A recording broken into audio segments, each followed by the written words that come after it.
So this is actually a hospital I work with. It's Driscoll Children's Hospital, and this is one of their long-haul EMS units. I need to meet with these guys so I can see just how many miles they put on those trucks every year.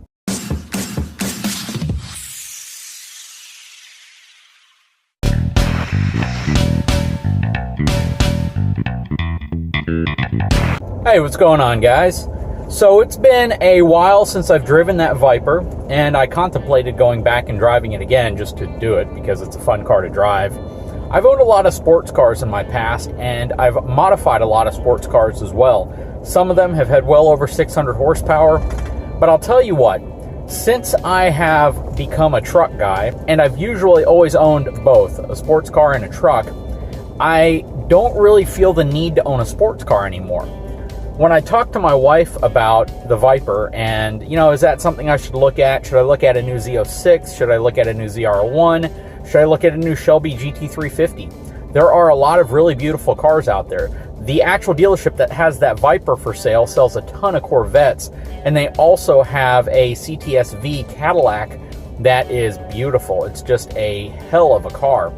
And I've kind of considered, if I get a sports car, what would I get? At one point, a while back, I was looking at a Porsche 911 Turbo. I think they're also beautiful cars. The price range of vehicle would probably be in the $75,000 to about $130,000 price range if I were to get a sports car, because there's so many cars in that price range that are just nice. You can get a car like that pre-owned Viper for $75,000, or you could get a brand new Corvette Z06 for around $100,000 fully loaded.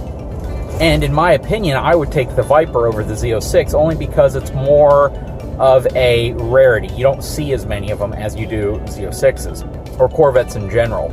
I've kind of come to the conclusion, with the help of my subscribers actually, that perhaps I just need to keep my channel focused on trucks, towing, RVs, and just basically the format that I deliver it, because there are a tremendous number of sports car related channels out there. And one of the things that I've noticed is it's very rare, unless you take it to the track or the dyno, that you really get a lot out of those channels, because either you are speeding excessively and driving recklessly on a public road to demonstrate the power of the vehicle, or you're having to essentially own a very powerful car that you can only use once every 3 or 4 months during a track day event.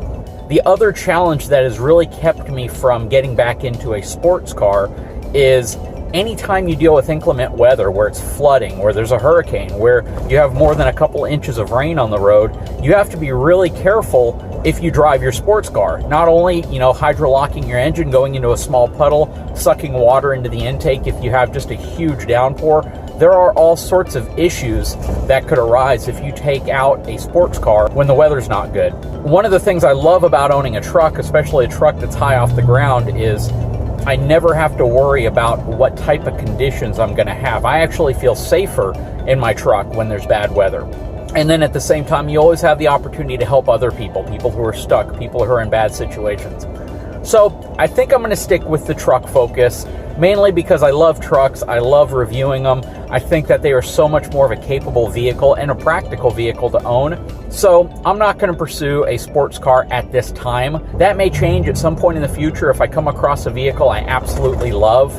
But at this point in my life, I think I am good with the trucks, maybe introduce some SUVs, and really stick with that utility-based segment.